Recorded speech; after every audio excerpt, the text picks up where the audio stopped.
الله الرحمن الرحيم. الحمد لله رب العالمين، وأفضل الصلاة وتم التسليم على سيدنا محمد وعلى آله وأصحابه أجمعين. اللهم اجعلنا أشداء على الكفار رحماء بيننا، اللهم اجعلنا أذلة على المؤمنين أعزة على الكافرين، اللهم اجعلنا هادين مهتدين غير ضالين ولا مضلين، سلما لأوليائك حربا على أعدائك. اللهم ارزقنا التواضع لعظمتك وجلالك، اللهم ارزقنا التواضع الصادق لسائر عبادك. اللهم آت نفوسنا تقواها، زكها أنت خير من زكاها، أنت وليها ومولاها. اللهم إنا نسألك نفوسا بك مطمئنة تؤمن بلقائك وترضى بقضائك وتقنع بعطائك. اللهم طهر قلوبنا من النفاق، وأعمالنا من الرياء، وألسنتنا من الكذب، وأعيننا من الخيانة. اللهم عرفنا مقادير أنفسنا فلا نجاوزها، ولا نستكبر ولا نطغى، ولا ننزل أنفسنا منزلة لسنا لها أهلا. وعرفنا مقادير عبادك وننزل كل واحد منزلته، ولا نغمط أحدا حقه. وعرفنا قدرك فنعبدك ونخافك ونرجوك ونحبك كما أنت أهل لذلك يا رب العالمين. اللهم إنا نسألك حبك وحب من يحبك، حب العمل الذي يقربنا إلى حبك. صل اللهم على سيدنا محمد وعلى آله وصحبه وسلم.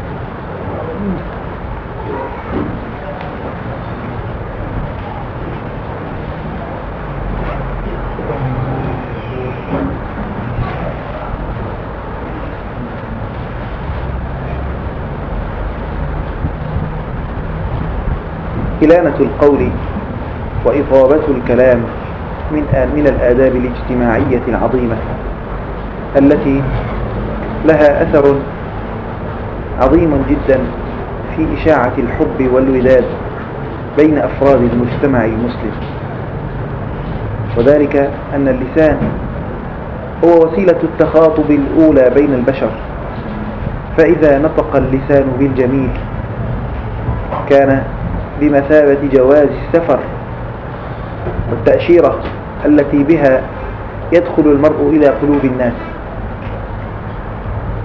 وقد أمر ربنا سبحانه وتعالى بإلانة القول وإطابة الكلام في كتابه، وذلك للدلالة على أنه أمر على درجة كبيرة من الأهمية. فقال سبحانه وتعالى: وقولوا للناس حسنا، فأمر بإحسان القول للناس كلهم، وكأن هذا أمر مطلوب لا تجاه المؤمنين فقط، بل حتى تجاه الكافرين، ولا تجاه أصدقائنا فقط، بل حتى تجاه أعدائنا. وقولوا للناس حسنا. ذكر هذا الأمر في سياق الكلام عن أوامر مهمة جدا في البناء الاجتماعي، في وصل الناس ببعضهم، ثم في وصل المجتمع بأسره بالله سبحانه وتعالى. فقال: وإذ أخذنا ميثاق بني إسرائيل لا تعبدون إلا الله وبالوالدين إحسانا وذي القربى واليتامى والمساكين وقولوا للناس حسنا وأقيموا الصلاة وآتوا الزكاة ثم توليتم إلا قليلا منكم وأنتم معرضون. إذن حتى تستقيم الحياة الإنسانية لا بد من تقوية الأواصر ما بين الإنسان وربه وما بين الإنسان وأخيه. وهذه الآية أمرت بأوجه لتقوية الصلة بالله، وأوجه لتقوية صلة العبد بالعبد. ومن أوجه تقوية الصلة بين العباد: وقولوا للناس حسنا. وقد بين النبي عليه الصلاة والسلام أهمية إحسان القول، وبين أنه قربة يتقرب بها العبد إلى ربه، وعبادة تكتب في صحائف أعماله، وأجرها لا ينبغي أن يستهان به. فقال صلى الله عليه وسلم: اتقوا النار ولو بشق تمرة، فمن لم يجد فبكلمة طيبة. إذن كلمة طيبة قد تجنب صاحبها نار جهنم وتكون سببا لدخوله الجنة. كلمة طيبة: اتقوا النار ولو بشق تمرة، فمن لم يجد فبكلمة طيبة. ما أشد غفلتنا عن هذا الفضل العظيم وعن هذه العبادة الجليلة، بحيث إننا إذا أردنا أن نتكلم بالكلمة نحسب الحساب ونظن أنها ستكلف الكثير وستنقص من شخصياتنا. إذا تكلمنا بكلمة خير، بكلمة تواضع، بكلمة حب لإخواننا فلن نخسر، بل سيكون الفوز كبيرا عند الناس وعند الله سبحانه وتعالى. يقول النبي عليه الصلاة والسلام في بيان فضل بشاشة الوجه وطلاقة الأسارير وحسن الكلام: لا تحقرن من المعروف شيئا ولو أن تلقى أخاك بوجه طليق. أي حتى هذا أجره كبير ولا ينبغي أن تستصغره. لا تحقرن من المعروف شيئا ولو أن تلقى أخاك بوجه طليق. وفي حديث آخر يقول صلى الله عليه وسلم: تبسمك في وجه أخيك صدقة، والكلمة الطيبة صدقة. إذن الكلمة الطيبة عبادة لا تكلفك شيئا، لن تدفع ثمنها نقودا، ولن تخسر بسببها خسارة مادية أو معنوية، بل ستكون سبب فوز وسبب حظوة لك عند الناس وعند رب الناس. الكلمة الطيبة تأشيرة الدخول إلى قلوب الناس، والناس يألفون صاحب الكلام الطيب، الكلام الحسن، وينفرون من صاحب الفظاظة والبذاءة. وقد حذر النبي عليه الصلاة والسلام من التخلق بهذه الأخلاق، فقال: ليس المؤمن بالطعان ولا اللعان ولا الفاحش ولا البذيء. وكان يقول: إن من خياركم أحاسنكم أخلاقا. المؤمن ممتلئ قلبه بالحب، فهو لذلك لا يخرج منه إلا الحب، وكل إناء بالذي فيه ينضح. المؤمن باطنه أبيض، لذا فكل ما يظهر عليه، كل ما يظهر على جوارحه، على لسانه، على يديه، على رجليه، يشع نورا للبياض الذي يغمر فؤاده. أما صاحب القلب الأسود فإنه يخرج منه ما يعبر عن باطنه: قل كل يعمل على شاكلته. فما دام قلبه مملوءا بالحقد أو الحسد أو الغرور أو الكبرياء فإن لسانه سيكون معبرا عن ذلك. فاللسان هو ترجمان القلب، لسانه سيعبر عن مكنون نفسه.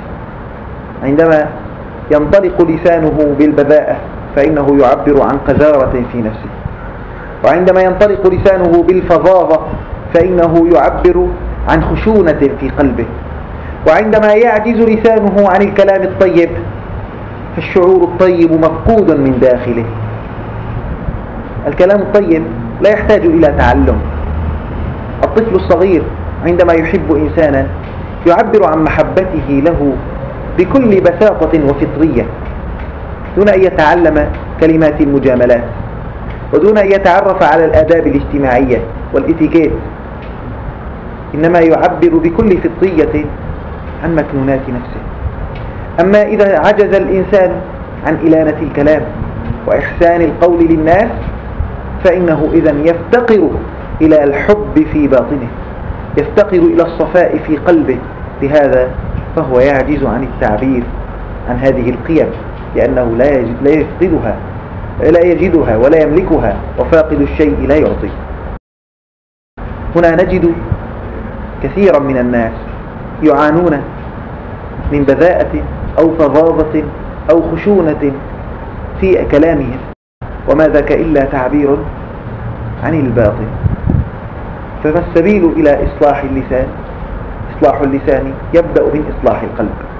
إنما المرء بأصغريه قلبه ولسانه، والقلب هو الأصل، والقلب هو المحرك، والجوارح تترجم ما في باطن هذا المحرك، واللسان أقدرها على الترجمة وأقدرها على البيان. فما يعبر اللسان عنه هو حقيقة ما في داخل هذا الإنسان، هذا في الغالب. فيفترض إذن بالمرء أن يسعى إلى تخليص نفسه من عيوبها وأمراضها حتى يستقيم بجوارحه ويستقيم بلسانه خاصة في التعامل مع الناس. هذا نموذج الذي لا يخرج معه الكلام الطيب، لا يعرف كيف يعبر عن الحب والتواضع، لا يعرف كيف يقول الكلام الحسن، لا يعرف كيف يرحب بالضيف مثلا، لا يعرف كيف يودع مسافرا، لا يعرف كيف يعبر عن اشتياقه لإنسان غاب عنه طويلا وهو يحبه، لا يعرف كيف يعبر عن وفائه وعرفانه بالجميل. كل هذه القيم لسانه لا يستطيع النطق بالتعبير عنها. لماذا يا ترى؟ لأنه عيي عاجز عن التعبير. ربما تجده في مواطن أخرى فصيحا قادرا على بيان حاجته ولا يتردد ولا يتلجلج أبدا. من هنا تعلم أن مثل هذا الإنسان لا يعاني من عجز عن الكلام، إنما يعاني من فقر في الأحاسيس والعواطف. لو أنه كان عييا في كل مواطن حياته عاجزا عن الكلام في كل مكان فربما نقول إنه عيي يفتقر إلى القدرة على التعبير، عاجز عن النطق بأي فكرة تخطر بباله. ولكن تجد إنسانا إذا أغضبته غضب، وإذا أسأت إليه تكلم وعبر عن استيائه، وإذا انتقص شيء من حقه كان فصيحا قادرا على المطالبة بحقه على ما يرام، لا يعجز عن الكلام في مثل هذه المواطن. أما عندما يتعلق الأمر بكلام حسن فإنه يفقد تلك الفصاحة ويصاب بالحصر والعجز عن الكلام، وكأنه أمي، وكأنه جاء من جزيرة ليس فيها بشر يتحادثون فلا يعرف شيئا من هذا الكلام. تسأله تقول له لماذا لا تستطيع الكلام بمثل هذه الأمور؟ يقول أنا لا أحب المجاملات الكاذبة، لا أحب النفاق والتملق. قل أحسنت، هذا هو الصدق، لأن المجاملات بالنسبة لك كاذبة، وذلك لأنك لا تمتلك صدقا، لا تمتلك إحساسا صادقا في قلبك. نحن لا نطالب بأن تكون عندنا مجاملات كاذبة، ولكننا نطالب بأن يكون عندنا السبب القلبي الحقيقي الذي يؤدي إلى هذه المجاملات الصادقة. ولعل كلامي واضح. نحن لا نطالب إنسانا أن يقول لصاحبه اشتقت إليك، لقد كدت أموت من الشوق إليك، وهو لا يشعر بهذا الشوق، لا. ولكن إن كان لا يشعر بالشوق لإنسان يحبه وإنسان طالت عشرته معه فنحن نطالبه أن يصلح المسألة من جذورها من باطنها. نقول له عجيب أمر، يغيب عنك فلا تشتاق إليه مع أنك تتظاهر بمحبته، يحسن إليك فلا تشكره مع أنك تتظاهر بالوفاء، تلقاه فلا تحسن الترحيب به، تودعه فلا يظهر عليك التأثر لوداعه بالكلام. نقول أنا لا أعبر عن ذلك، لا أريد أن أكذب. نقول نحن لا نطلب منك أن تكذب، ولكن نتعجب كيف لا تحس بهذه الأحاسيس الإنسانية التي يملكها كل إنسان صادق وكل إنسان فطري في عاطفته. هذا عجيب. نحن لا نطالب بالمجاملات الكاذبة، ولكن كلمة المجاملة لها مصطلح آخر، لها تعبيرات أخرى. عندما تكون صادقة لا تسمى مجاملة، ولكنها تسمى صدقا في التعبير عن الأحاسيس، وصدقا في إخراج العواطف الكامنة. فإن كنت لا تريد أن تكذب في المجاملة وليس عندك مجاملة صادقة فأنت إذن فقير عاطفيا، لا تملك الحب ولا تملك الوفاء ولا تملك الشوق ولا تملك تقديس العشرة وتقديس المودة. كل هذه القيم مفقودة، كل هذه القيم مطلوبة من الناحية الإنسانية ومن الناحية الإسلامية. أي إنسان ليست عنده هذه القيم إنسانيته ناقصة، لأن الإنسان ليس مجرد تفكير عقلانيا بالمصلحة، إنما هو شعور عاطفي بالمودة، والمودة قد لا يكون لها أي علاقة بالمصلحة.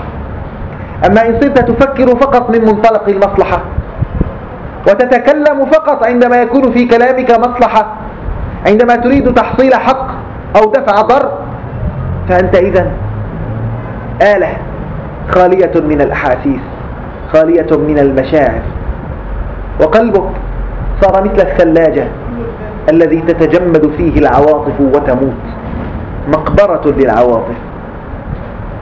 هناك إنسان يملك قلبا مثل البستان فيه الكثير من الأزاهير، أزاهير الحب وأزاهير الوداد والوفاء. وهناك إنسان آخر قلبه مثل الصحراء التي عششت فيها الأشواك وسكنت فيها العقارب والأفاعي، فهو لا يملك إلا الأذى للآخرين، ولا يعرف إلا مصلحته، ولا يعرف كيف يحب وكيف يفي، كيف يقدر المودة، لا يعرف هذه المصطلحات. لهذا هو لا يكذب في المجاملة، وهذا ليس مطلوبا منه، ولكنه أيضا لا يصدق في المودة، لأنه لا يوجد عنده مودة أصلا. إذن ثمة إنسان يجامل، هذا لا شأن لنا به، وثمة إنسان يعبر عن مودة صادقة بكلام حسن. هذا هو الذي يقول فيه ربنا سبحانه: وقولوا للناس حسنا. يسأل سائل: ولكن هل يحب الإنسان الناس كلهم؟ هل يستطيع أن يحب الناس كلهم؟ الله يقول: وقولوا للناس حسنا. طيب أنا أحب أناسا وهناك آخرون لا أحبهم، فالناس عندي أنواع، هناك إنسان أحبه وإنسان أبغضه وإنسان لا أحبه ولا أبغضه.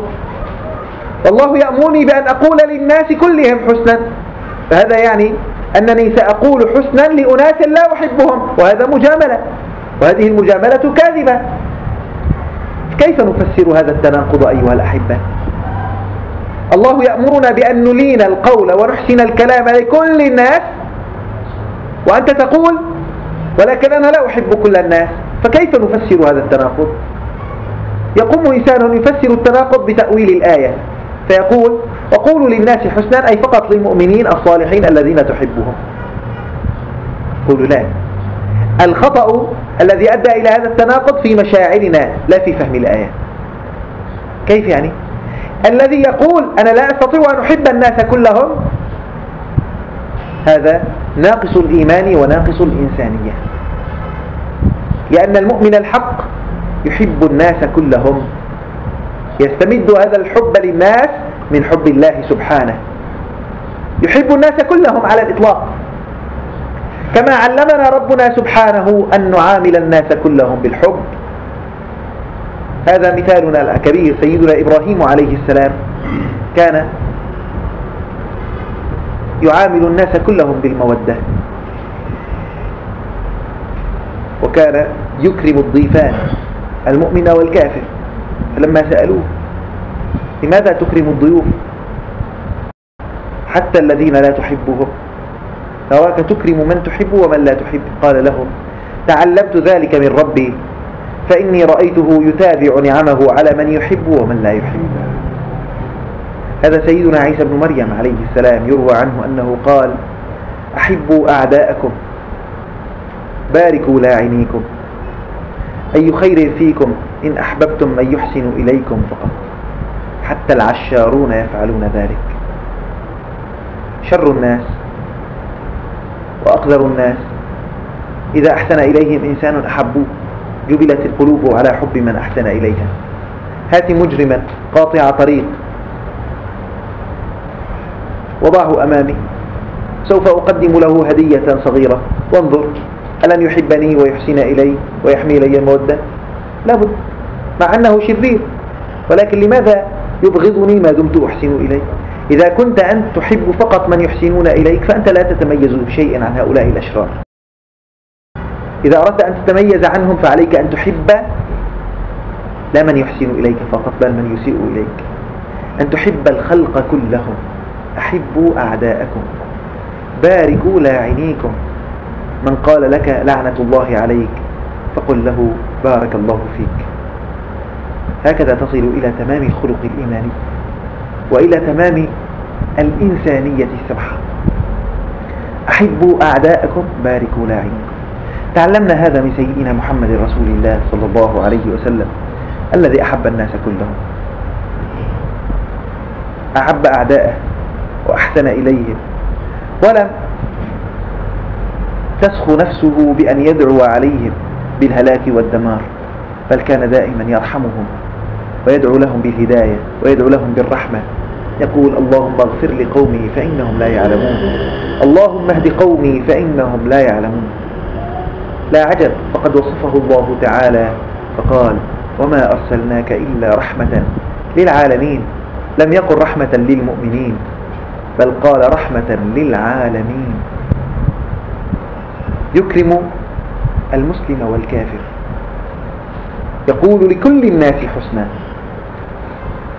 عامل كفارا كثيرين وعانى منهم كثيرا، ولم يسب في يوم من الأيام واحدا منهم، ولم تخرج منه كلمة بذيئة على الإطلاق طوال حياته بأي إنسان. لقد كان يقول لكل الناس حسنا.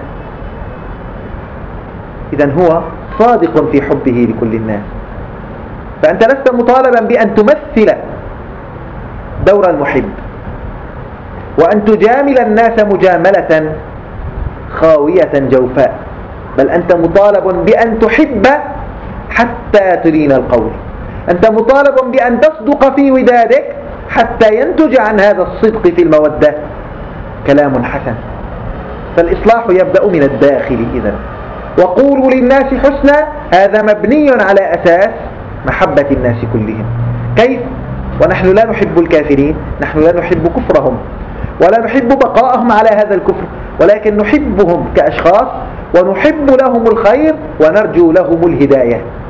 ولكن ما داموا على الكفر فنحن مضطرون لأن نعاملهم معاملة خاصة قد يكون فيها بعض القسوة في بعض الحالات من باب تنبيههم إلى ضلالهم، ولكن نحن في دواخلنا نريد بهم الخير ونريد لهم الهدى، ونتمنى أن يهديهم الله اليوم قبل غد، وأن يموتوا على الإيمان لينجوا من عذاب الله ويفوزوا بجنة الرضوان. كل هذا يدل على أننا نحبهم، نحب لهم الخير. وقولوا للناس حسنا. الذي لا يستطيع أن يقول للناس حسنا قلت أحد الأمرين: إما أنه عاجز عن الكلام عموما في هذا الموطن وفي المواطن الأخرى. قد يسيء إليه إنسان فلا يستطيع الدفاع عن نفسه، قد يتهم بجريمة فلا يحسن الكلام والتبرير مع أنه بريء، وكذلك لا يحسن المجاملة ولا يحسن الكلام مع الناس، فهذا معذورا لعجزه الدائم عن الكلام. هذا يقال له عيي، وهو ضد الفصيح، فهذا معذور في أي موقف، حتى لو كان الموقف فيه مصلحة مادية له لا يحسن الكلام. والنوع الثاني الذي يحسن الكلام بشكل جيد جدا عندما يتعلق الأمر بمصلحة، أو عندما يقع عليه ضرر، أو عندما يطمع في أمر ما يريد تحصيله، تجده فصيحا متكلما لا يعجز عن الإتيان بأية فكرة، ويربط بين الأمور ويخرج بكلام مترابط، كلام منطقي ليصل إلى هدفه المنشود. فصيح. ولكن عندما يتعلق الأمر بإلانة القول للآخرين والتواضع لهم بالكلام فإنه عاجز عن الكلام. يقول: سبحان الله، أنا لا أعرف القول في مثل هذه الأمور. نقول: أنت لا تعرف القول في مثل هذه الأمور لأنك لا تملك أصلا أحاسيس في هذه الأمور، ليست عندك عواطف، ليس عندك التواضع. فالذي لا يملك الوفاء لا يحسن التعبير عن الوفاء. كيف يعبر عن شيء أجنبي لا يوجد في داخله إلا إذا قرأه في كتاب فصار يعيد الكلام إعادة، أو سمع إنسانا يقول هذه العبارة فصار يقولها دون أن يفقهها ودون أن تعبر عن مكنون نفسه. تعلم الترحاب بالضيوف فصار يرحب بهم من باب الكلمات الفارغة والبروتوكولات الاجتماعية التي لا تعبر عن سريرة صادقة، فيقول لهم: أهلا وسهلا، شرفتم، لأن هذه هي الأصول. وواحد آخر يقول: أهلا وسهلا، شرفتم، والله إني سعيد بوجودكم، من كل قلبه، يلين القول من كل قلبه، هو من كل قلبه سعيد بوجوده، هو من كل قلبه فرح لأن عنده ضيوفا. يكرمونه بأن يأتوا إلى بيته ويأكلوا من طعامه ويكسبوه الأجر والثواب. واحد يودع إنسانا لا يعرف كيف يودعه ولا يعرف أن يعبر عن هذه الأحاسيس، يودعه بجمود. واحد آخر تعلم كيف يودعه فصار يودعه بكلام جميل، يقول سنشتاق إليك كثيرا، والله لا نستطيع على فراقك، والله ما أدري ماذا، وهو لا يشعر بشيء من هذا، إنما تعلم هذا من الكتب أو سمع هذا من الناس. واحد آخر قد لا يستطيع الكلام ولكن عينيه تعبران عما في سره، ملامح وجهه تنطق قبل أن ينطق لسانه بالحزن على الفراق وبالشوق والرغبة في استمرار الصحبة والعشرة. فالذي يحسن القول يفترض به أن يكون صادقا في الأصل. كلامنا الآن عن الذي لا يحسن القول أصلا ولا يستطيع أن يتكلم بالكلام الحسن الجميل، فهو يفوت على نفسه أجرا كبيرا. فكل كلمة طيبة صدقة قد تكون سببا لدخول الجنة. اتقوا النار ولو بشق تمرة، فمن لم يجد فبكلمة طيبة لا تكلف شيئا مجانا، الكلام بها لن تخسر عليه شيئا من المال، لا خيل عندك تهديها ولا مال، فليسعد النطق إن لم تسعد الحال، فليسعد النطق إن لم تسعد الحال. الكلام لن يكلفك شيئا، فلماذا لا تكسب قلوب الناس كلامك الطيب؟ على أن تكون صادقا في هذا الكلام، وعلى أن يكون قلبك ممتلئا بهذا الحب الذي تعبر عنه بلسانك. نأتي إلى نوع آخر ممن يحسنون الكلام ولكنهم ممثلون بارعون، يتكلم بالكلام الحسن مع الناس كلهم، ولكن يتكلم من خارج قلبه، يتكلم من لسانه، فهو يتعلم أساليب المجاملات دون أن يكون صادقا في هذا الحب. وهذا ما يسمى المجاملة الكذابة، وما يسمى التملق والمداهنة والمحاباة، وهذا مذموم. فلا تقل كلمة إن لم تكن تشعر بها، ولا تقل كلمة إن لم تكن صادقا فيها. أمثال هؤلاء كثيرون جدا في زماننا. تجد هذا النموذج عند التجار، تجد هذا النموذج عند النساء، تجد هذا النموذج عند كثير من الناس. التاجر تأتي لتشتري منه فيتظاهر بأنه أخوك المحب الناصح الشفيق، وأنه يريد مصلحتك، وأنه يحبك حبا جما. يعني عنده أساليب يقول لك والله أنا غيرك ما بقول حكي، بس والله ارتحت لك، ما شاء الله وجهك نوراني، أنا بدي أنصحك. هو فعلا ارتاح لك يا ترى؟ والحكي يقول لك الواحد. فهو إذن يلين القول ولكنه كذاب فيما يقول.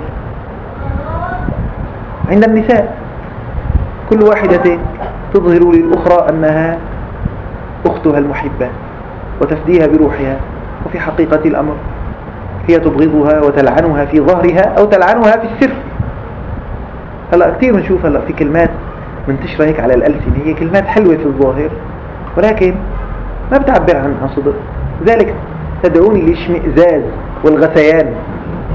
واحد تلاقيه اطلع والناس دي ايه حبيبي روحي وقلبي واهلين يا نور عيني، ما فيش طلع عليه.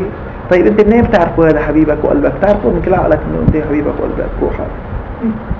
انت في حقيقة الامر يعني حريص على انه تذبحه مشان تحصل من وراه كم ليرة، يمكن حريص اذا موتته من الجوع مشان انت بالمقابل تكسب لك ليرتين ثلاثة، ما بتقصر. وحبيبي وروحي لو بصير يكون ما بمثل له شيء على الإطلاق، ولكن هيك كلام بنقال. وأنا انزعج جدا من الكلام الذي يقال دون حساب، والذي لا يعبر عن سريرة صادقة. طيب إذا ما بتعرفه أنت مالك صادق بمحبته لا تقول له حبيبي، وإذا أنت مالك شايفه أنه فعلا هو بغلاوة روحك عليك لا تقول له روحي، هذا كذب، هذا نفاق. تلاقي واحد قالوا له فلان مرضان، قال ايه خير ان شاء الله، والله خليتوا لي بالي. طيب نقول له سؤال، انت من كل عقلك خلوا لك بالك عن مظبوط؟ ضل بالك عنده؟ انت مزعوج عليه؟ ضل بالك؟ يا الله لا كان ضل بالي. بس بقى احنا شايفينك انه خلصت المكالمة انتهى الموضوع ورجعت لحال سبيلك وكأن شيئا لم يكن. لا اهتميت، لا انزعجت، لا رحت بدك تحاول تساعده. طيب قالوا لك فلان وقع في ضغط، قال لا لا لا لا والله زعلتوني. طيب تفضل ساعده، مد ايدك على جيبك وطالع لنا الفيل نصيب عشان تساعده. لكن شيء لحال انت ما زعلناك ولا شيء، تكذب انت ما زعلت. ولكن هذا كلام بيتعلمه واحد، بيتعلمه من ابوه، بيتعلمه من امه، بيتعلمه من المجتمع، من الجيران، بيتعلم شلون يمثل بالحكي. الاخرين اللي عم يعاملوه بيقولوا ما شاء الله شقد انسان ودود، بيحفظ ود للناس. بيقولوا شقد انسان حكى، هذا مو ودود بيعرف يحكي. ولكن جوات قلبه ما في هالشيء. بدليل لما بيجي الموضوع على الجد حكي ببلاش، حكي بالك مرق. بس اذا جاء الموضوع على الجد وصار فيه الموضوع فيه تضحية فيه بذل، لا. اذا هذا دليل على انه غير صادق فيما يقول. سهل كثير يقول على الحالة معناتها ما بنقول شيء كويس طاول، بنقول له معناتها ما في بقلبك شيء كويس طاول. انا عندما اقول لفلان انه والله انا بالي عندك، انا من كل قلبي انا بالي عندك. لما بقول له اشتقت لك انا من كل قلبي اشتقت له. انا لما بقول له روحي انا من كل قلبي بفديه بروحي. فلست مستعدا لان اقول كلمة لست صادقا فيها، وخاصة في العلاقات الاجتماعية. لست مستعدا لان اجامل انسانا بمجاملة لا تكون نابعة من سريرتي من داخلي. فإذا كنت لا أشعر تجاهه بهذا القدر الكبير من المحبة لا أعطيه قدرا من المجاملة، وعامله بقدر ما أجد له من مكانة في قلبي تماما. قال أنا بحب كل الناس، إذا بعامل كل الناس بالابتسامة. هذه الابتسامة تعبر عن سريرتي. النبي عليه الصلاة والسلام كان يبتسم دائما. لماذا؟ لأنه يحب الناس كلهم. أنا عندما أرى أخا أحبه من قبل أن أصل إليه أجدني ابتسمت، لا متصنعا، ولكن لأنني فرحت من كل قلبي لرؤياه. وأجدني أحاول أن أمد يدي قبل أن أصل لأصافحه فرحا برؤيته. إذن الابتسامة هنا ليست تمثيلا، ليست كما تسمى الابتسامة الصفراء الفارغة الخداعة، إنما هي ابتسامة تعبر عن حب. أما الإنسان الذي أكون منزعجا منه فأنا لا أستطيع أن أبتسم في وجهه، هكذا طبعي. لا أستطيع أن أبتسم في وجه إنسان لا أشعر بحبه ولا أشعر بالارتياح له. هناك إنسان ممثلون يبتسمون في كل الأحوال ومع كل الناس، لا من باب الصدق في التعبير عن المحبة، ولكن يبتسمون لأن هذا من أصول العمل، أصول الشغل إنه يبتسم عشان يعرف يضحك على الناس. فإذا له وجه وباطن، وظاهره غير باطنه. المسلم لا يستطيع أن يكون هكذا. إذا انزعج ظهر انزعاجه على ظاهره، وإذا ظهر على ظاهره حب وشوق فهذا يعبر عن حقيقة كامنة في داخله. لا يستطيع أن يكون في الظاهر غير ما هو في الباطن، أبدا لا يستطيع. عند النساء تجد هذا الكلام، يعني أسمع بعض النساء على الهاتف يا حبيبتي ويا روحي ويا قلبي. لا طيب فعلا هي حبيبتك وروحك وقلبك مسألة أحيانا فعلا؟ قال هي هذا حكيم نقوله، ما يصير حكيم نقوله، ما نعرف ايش عم نقول. إذا الحكيم ما لنا قصدينه من كل عقلنا وما لنا ناويينه ما يصير نقوله. كذب، هذا صار كذب، هذا صار كذب أولا، ثم ثانيا صار نفاقا للطرف الآخر وخداعا له. الطرف الآخر إذا كان فهمان القصة وفهمان إنه التمثيل هو الشعار العام لهذه الحياة ما بتأثر، ولكن إذا كان الناس إنسان من الصادقين بنخدع. وكما جاء في الحديث أشد الناس تصديقا للناس أشدهم صدقا، أو أشد الناس صدقا أكثر الناس صدقا أكثرهم تصديقا للناس، وأكثر الناس كذبا أكثرهم تكذيبا للناس. يعني إذا أنا متعود إنه أقول الكلمة أكون صادق فيها، بحسب كل واحد عم يقول لي كلمة إنه هو صادق فيها. وبالتالي إذا كان جاملني وقال لي والله أنت أحب عندي من أمي وأبوي بفديك بروحي، أنا بصدق بكل عقلي، بصدق بحسب بحكي على المظبوط، فيكون قد خدعني بذلك، كذب ونافق وسبب الخداع للطرف الآخر. تصور العلاقات الاجتماعية كيف تصير بعد مدة من هذا النفاق المتبادل. ما عاد هناك ثقة.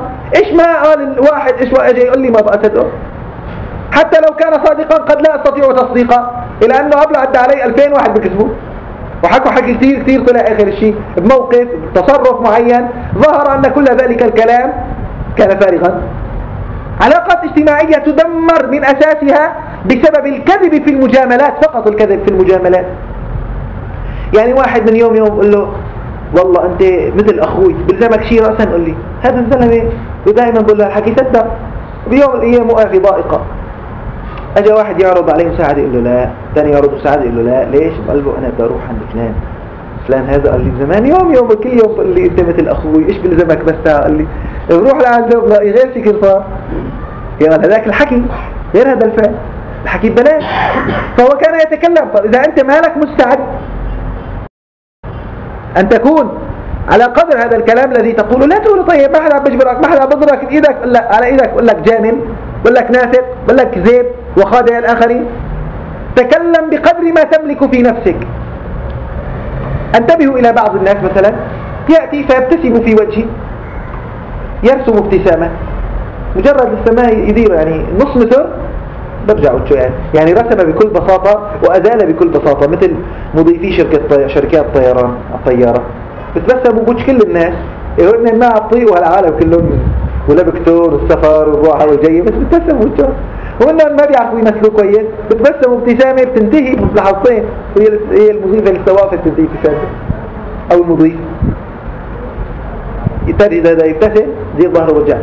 أنا عندما أجد إنسانا أحبه وأبتسم في وجهه، هذا فعل انعكاسي مو إرادي، مو مجرد ما أنه أدير ظهري وأمشي تروح الابتسامة. تميت لسه بقيان عندي بقية فرح بلقائه، بقية سرور لأنني لقيته، فتبقى هذه الابتسامة موجودة. إذا لاحظ فرق بين ابتسامة صادقة وابتسامة غير صادقة، بين كلمة صادقة وكلمة غير صادقة. أنا أرى أن الإنسان العاقل لا يستطيع أن يكذب في أحاسيسه، وأن الإنسان الصادق لا يستطيع أن يجامل مجاملة كاذبة إلا في حالة واحدة، اتقاء لشر إنسان شرير، كما قال عليه الصلاة والسلام إن شر الناس منزلة عند الله من تركه الناس اتقاء شره. رجل استأذن على رسول الله عليه الصلاة والسلام فقال أذنوا له بئس أخو العشيرة، فلما دخل عليه ألان له القول، فقالوا له يا رسول الله قلت عنه ما قلت ثم ألنت له القول؟ قال إن شر الناس منزلة عند الله من تركه الناس اتقاء شره. هنا اضطرار لأن يقول كلمة بأسلوب لطيف دون أن يكذب، دون أن يداهن، إنما هي من باب المداراة. ولكن في الحالة العامة حتى هذا الكلام اللطيف لا ينبغي أن يخرج إلا مع الحب، لا ينبغي يخرج إلا مع الصدق في المودة. يقول طيب أنا معناتها ما بقول حكي كويس لحدا، نقول له معناتها لازم تصلح، معناتها أنت ما بتحب حدا، ما بتحب غير حالك. تجد أناسا الواحد منهم يكون أنانيا، مصلحته فوق مصلحة كل الناس. وقد يمر معي مواقف أتأكد من هذا في هذا الإنسان، بكون هو قبل كان عم يقول لي حبيبي وروحي وكذا ويظهر الاهتمام واللهفة الكاذبة، بعدين أنا اكتشفت إنه هذا كله كان كذب. بدق الهاتف فلان أهلا فين، أهلين شلونك حبيبي وبعد زمانك، وطلع يقول سبحان الله يعني الذي طبعه التمثيل لا يستطيع تغيير هذا الطبع. هذا قد يرثه المرء عن أمه، عن أبيه، عن إخوته، عن جيرانه، عن بعض أصحابه، يتعلم منهم أن يتكلم بالمجاملة حتى ولو لم يكن فيها صادقا. المؤمن الصادق لا يستطيع ذلك. الإنسان الصادق لا يستطيع أن يظهر غير ما يبطن. يتعذب، يشعر بالعذاب النفسي، يشعر بالغيظ والحنق عندما يضطر لإظهار شيء غير ما يبطن، لا يستطيع. عندما يكون متوازنا، عندما يكون ظاهره وباطنه متطابقين، يشعر بالراحة، يشعر بالاطمئنان. أنا أحبه أقول له أنا أحبه، أصدق معه. أحبه كثيرا أقول له أنا أحبك كثيرا. إذن هناك إفراط وتفريط. هناك أناس لا يقولون كلاما طيبا أصلا ولا يحسنون القول أصلا. قلنا هؤلاء إما لعجز عن ذلك، وإما لأنهم لا يملكون الأحاسيس الصادقة أصلا. فهؤلاء عليهم أن يصلحوا أنفسهم، وعليهم أن يذكروا أنهم مقصرون في عبادة عظيمة نتقرب بها إلى الله، وفي أدب اجتماعي رفيع نتحبب به إلى الناس. وهناك آخرون يبالغون في الكلام الطيب وفي القول الحسن، صادقين أو كاذبين لا يبالون في ذلك. هذان طرفان، مفرط ومفرط. أما الإنسان المسلم المتوازن فإنه لا يقول القول الحسن إن لم يكن يشعر بدافع قلبي لقوله. ولكن عندما تكون هناك مناسبة للقول الحسن فهو من أحسن الناس قولا، ومن ألطف الناس كلاما، ومن أدمث الناس خلقا، وهو يضع أولئك المجاملين المنافقين المتملقين في جيبه لكثرة ما عنده من الكلام اللطيف ومن الكلام الرقيق ومن المودة الصادقة. وذلك لأنه يا أيها الأحبة إذا خرج الكلام من القلب فلا بد من أن تظهر عظمته. أما الكلام التمثيلي فمهما كان مصوغ بصياغات أدبية جزلة فإنه يظهر فراغه. فإذا خرجت كلماتك اللطيفة من إحساس قلبي صادق فلا بد من أن تدخل إلى قلوب من أمامك. ما خرج من القلب دخل القلب، وما خرج من اللسان لم يجاوز الآذان. فاحرصوا على أن تمتلكوا العاطفة، أن تمتلكوا الوفاء، أن تمتلكوا الحب، أن تمتلكوا الشوق، أن تمتلكوا كل هذه العواطف الإنسانية التي جاء الإسلام لإقرارها وتغذيتها وتوجيهها. واحرصوا مع ذلك أن تعبروا عن هذه العواطف بكلام حسن لطيف، واحذروا أن تتكلموا بكلام ليس له مستند في قلوبكم. نسأل الله أن يرزقنا حسن الخلق وحسن العمل وصفاء القلوب وصفاء السريرة، إنه خير مسؤول وأكرم مجيب، والحمد لله رب العالمين. اللهم إنك عفو تحب العفو فاعف عنا. اللهم إنا نسألك علما نافعا وقلبا خاشعا ولسانا ذاكرا وعملا صالحا متقبلا. اللهم أرنا الحق حقا وارزقنا اتباعه وحببنا فيه، وأرنا الباطل باطلا وارزقنا اجتنابه وكرهنا فيه. اللهم طهر قلوبنا من النفاق، وأعمالنا من الرياء، وألسنتنا من الكذب، وأعيننا من الخيانة. اللهم اجعلنا أذلة على المؤمنين أعزة على الكافرين. اللهم اجعلنا أشداء على الكفار رحماء بيننا. اللهم اجعلنا مفاتيح للخير مغاليق للشر. اللهم اجعلنا هادين مهتدين غير ضالين ولا مضلين، سلما لأوليائك حربا على أعدائك. صل اللهم على سيدنا محمد وعلى آله وصحبه وسلم.